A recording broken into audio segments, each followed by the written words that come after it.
Hey VC, Tony here with another video on my video channel called Tony's LPs Are Us. I want to thank everyone for your subscriptions, and if you haven't subscribed, please hit that button, subscribe. And as they say in the VC community, it really helps us out.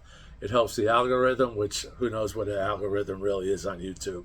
I think it changes daily, but we're really happy that most people like what we're doing here at Tony's LPs Are Us. We try to give you news. We try to give you information on pressings, show you what records, if you can pick them up at yard sales, what labels to look for, what dead wax to look for, and what engineers, etc. to look for.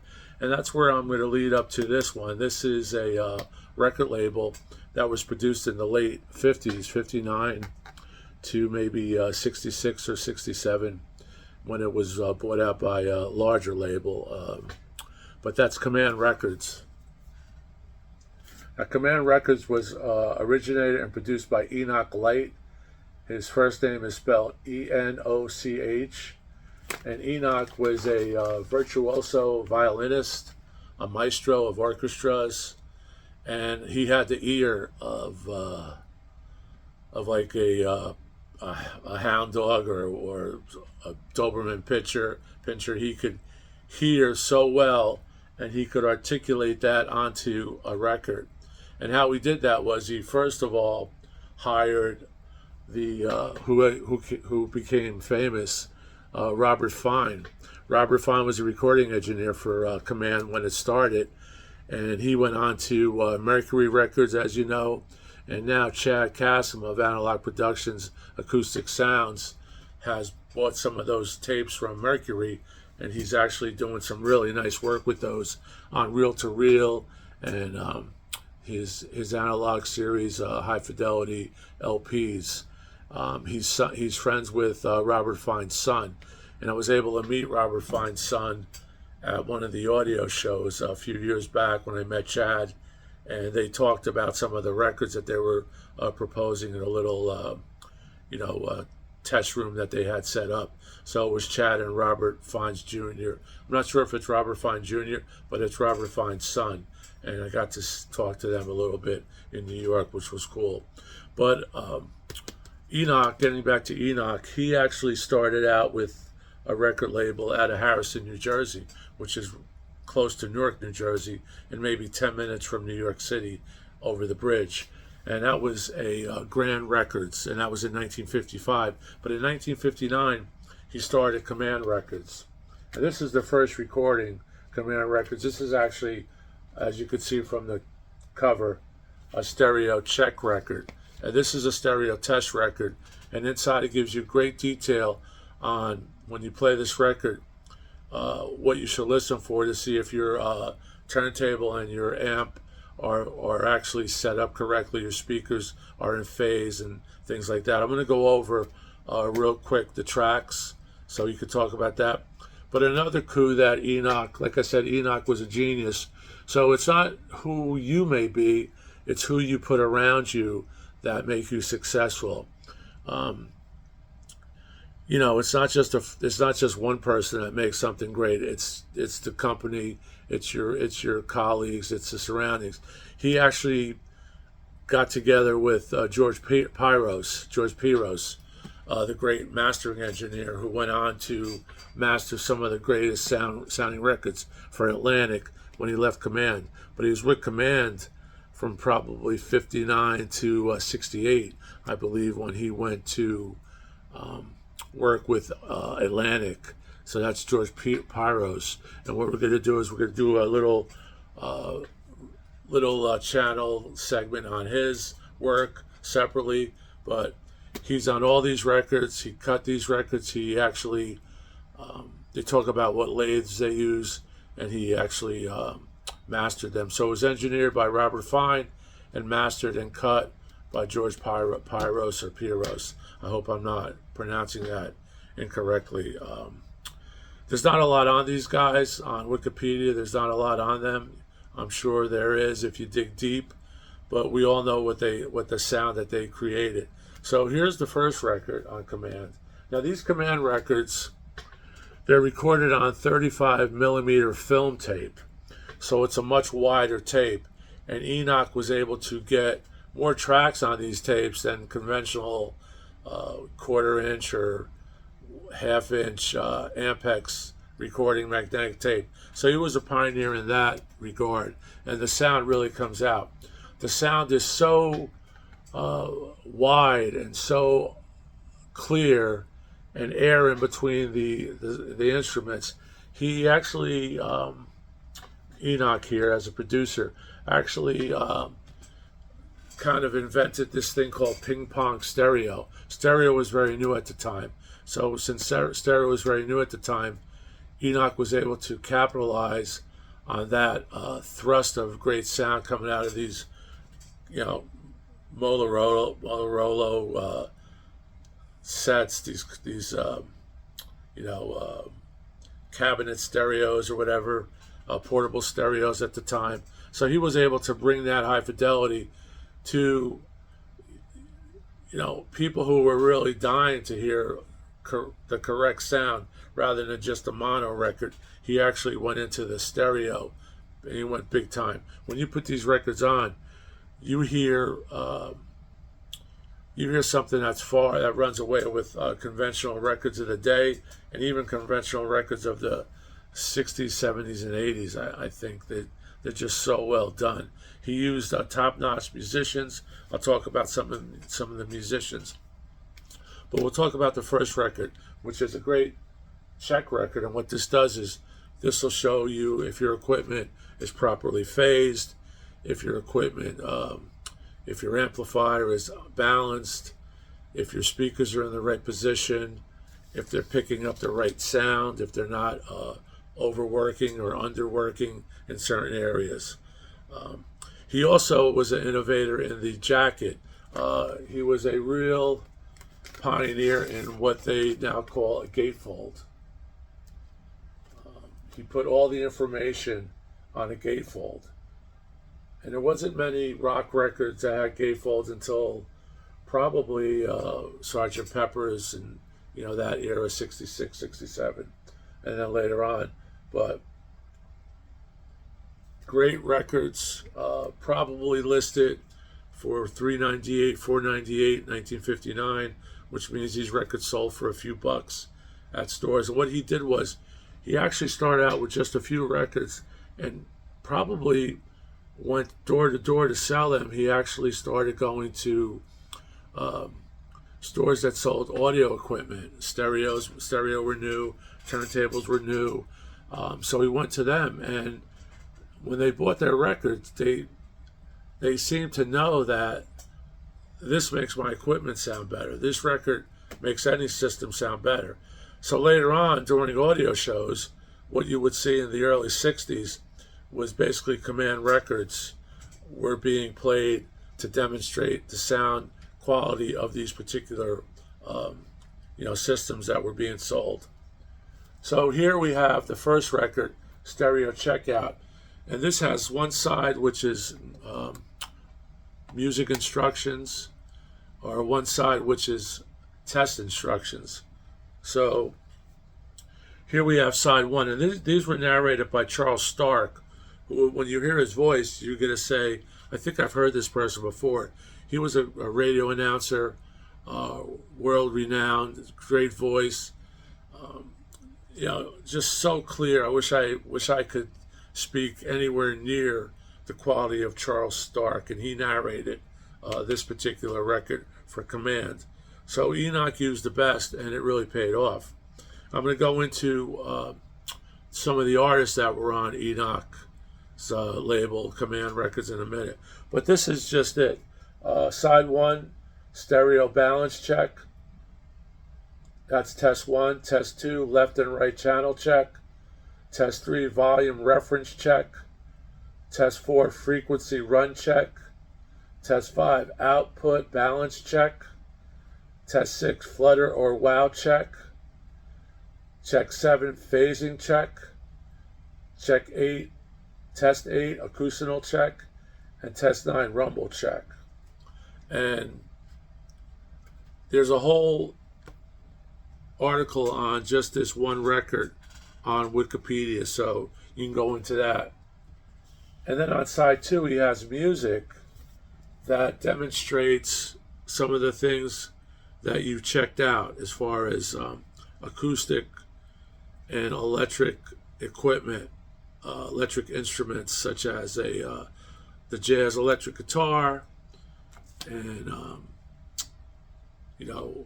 wood instruments, reeds, just everything. It's all on here. So, but the main thing is these records sound just fantastic. Here is the label.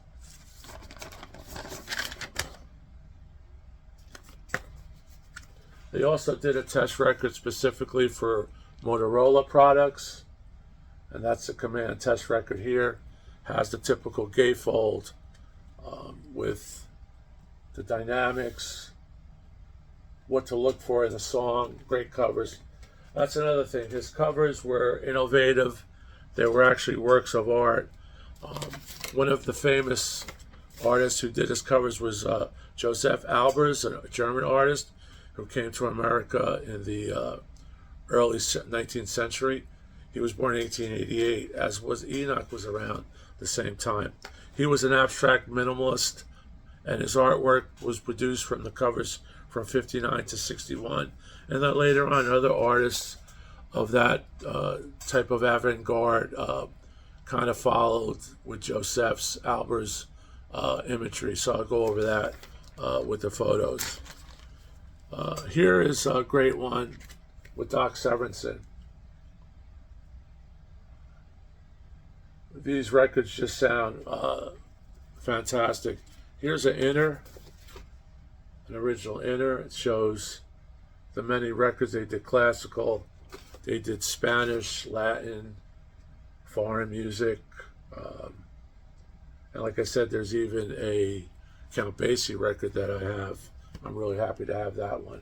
And the great Doc Severinsen, if you guys know, was made famous when I first heard about him, was on the Johnny Carson Tonight Show. He was the band leader. He was a flamboyant band leader, and Johnny would always call him over to the couch, and he would talk with him and his sidekick Ed McMahon. And he was a very flamboyant dresser. Had some great things to say. Was really a hip guy, and I had not known that his trumpet playing was just exceptional. He rivals anyone who ever played the trumpet. Here's one that's a gatefold that I didn't open because I have one that's open. Fever. And this actually has the song Fever on it. He's got the whole world in his hands. Cotton fields on a clear day, could see forever. And this record just sounds fantastic. Here's another one, Brass Impact. And like I said, it has that ping pong stereo effect. And these records pop. These records will make a mediocre system sound splendid, and a great system, or what I have is I consider a good system. It sounds just great. I put this record on. I said, wow, how come every record can't sound like this? Well, maybe it's because they were recorded on 35 millimeter film tape. Maybe that helped, and maybe it was all tubes.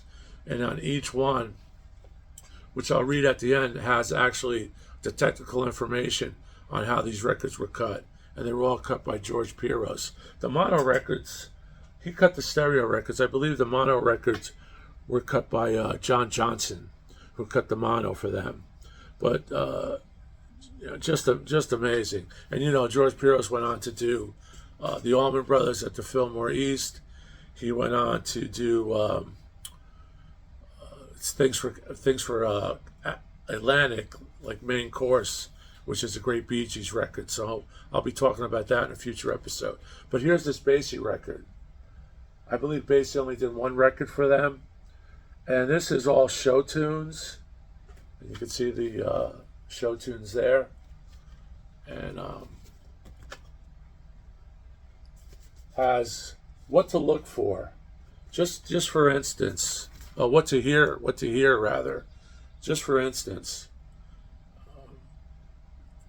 You see, Hello Young Lovers. This Rodgers and Hammerstein ballad takes on an easy bassy swing as the saxophones go right into the melody, scooping and bending while keeping the phrasing clipped and precise. Al Gray's wah-wah plunger work on trombone brings in a contrasting texture, while Basie's piano slides from an ensemble in this typically casual fashion. And then it goes on to let you know what you should hear from the left and right speakers and in the middle. Here's another one, Doc Severinsen with Tony Mottola on guitar, the great Tony Mottola, Derek Smith on piano, just famous artists from the 50s and 60s. And there you have some great stuff. And this one is actually autographed by, right there. Very cool.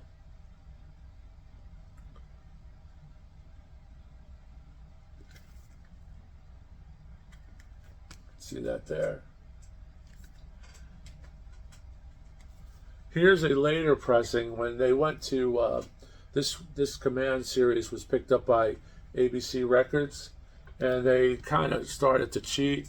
So this is a pressing of this record, although it's not a gatefold sleeve. And I'll show you the label's a little different because it has ABC on it.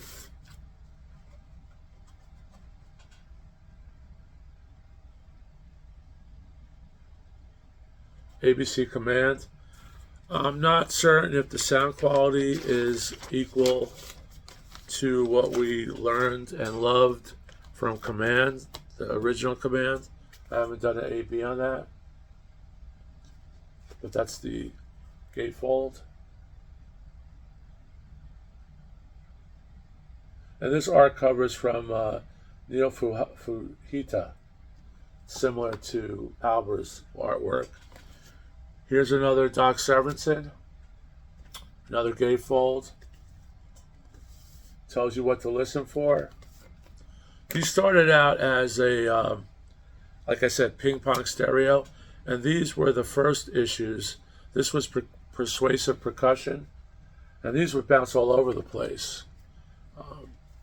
Here you actually have detailed information on what to hear, what your stereo should sound like. So they're actually test records in a way, but really not spoon feeding you as a test record.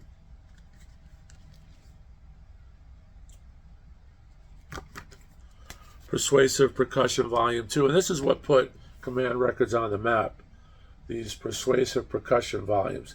These were kind of unplugged at the time. This is 1959.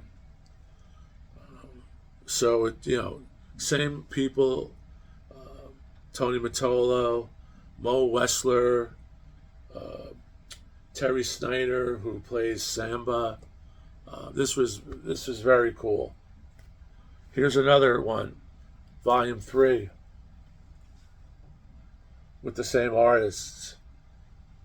Their catchphrase was, for discriminating people who desire the finest in sound, always demand command.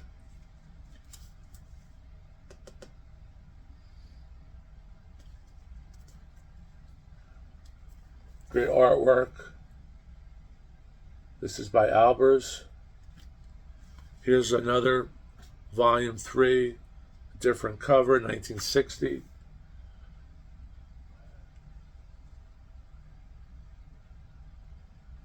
And this is with the Command All-Stars, which includes Doc Severinsen. But the main thing I want you to get out of this video is if you see these at estate sales or in thrift shops, which is where I picked up these, if they're in excellent condition, VG Plus, excellent mint, pick them up.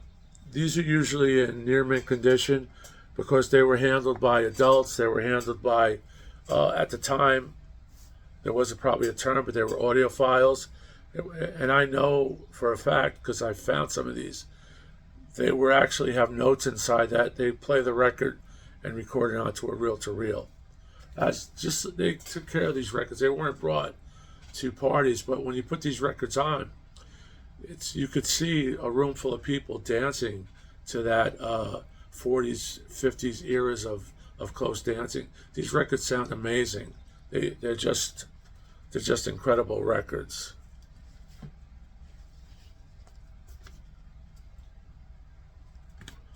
Here's one with the ping pong sound bongos.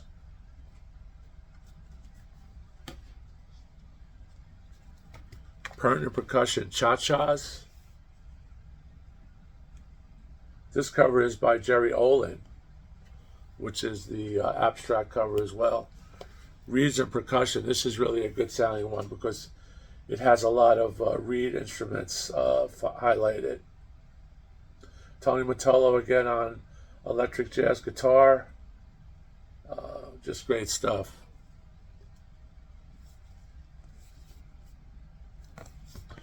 And once this had, I think, got purchased by ABC Paramount, which I think was connected, Enoch went to Project 3, and he did some test records, and he did a series of records. This is Project 3, and this is from a Popular Science Monthly. And this also has the channel identification, phrasing, channel balance, frequency test. So these are essential back in the day. This is 1967. But what I really want to get across again is just that the quality of these records are just superior to anything that's even considered audiophile today. They're just so good. There's air in between. George Piros mastered these. He cut these, and you could really hear that quality. And again, pick these up if you could find them. They're not around as much as they used to be. I've probably had these for 30 years. I remember buying them 10 years ago, 5 years ago. You don't see them too often anymore. I'm going to find one that has some of the technical information so I could read that to you. Let me see.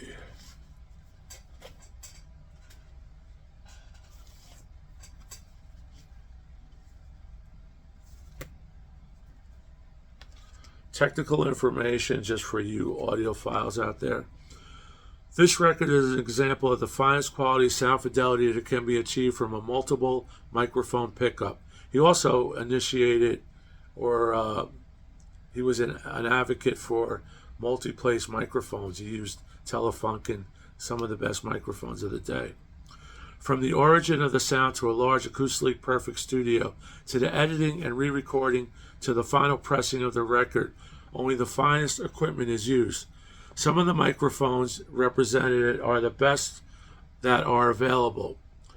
An RCA 44BX, a Telefunken, famous Telefunken U-47, Telefunken KM56, Telefunken 201, Western Electric 1142A, Altec 6339B, and an RCA 77D.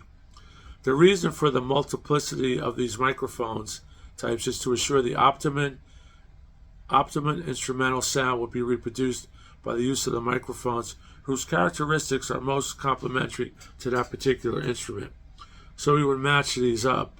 And like I said, he went on to record on a 35 millimeter film tape, which was innovative.